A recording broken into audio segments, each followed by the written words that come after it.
In this video we will go through the core functionalities of Ementool Lite.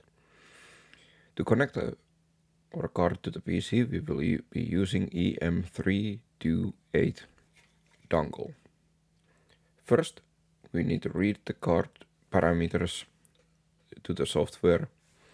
After reading, on the top left corner we will find a drop-down menu from which we choose Save Parameters, and for ease of finding the file later, there is a parameter folder ready in the software folder for you to use. Now that we have the parameters saved, let's modify the parameters on the software to see the file in action. After changing one parameter, let's go to the start screen and open the menu again, this time saving the changed parameters and opening the old parameters without the modifications, and see how it has been restored. You can click right to send the new parameters to the card.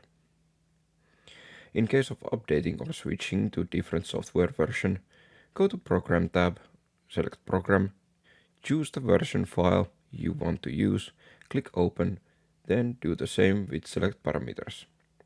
Once both have been chosen, click Program, wait for a loading bar to finish, and in case of the parameter and software version names are different, you may get this message telling that the parameters do not fit the program.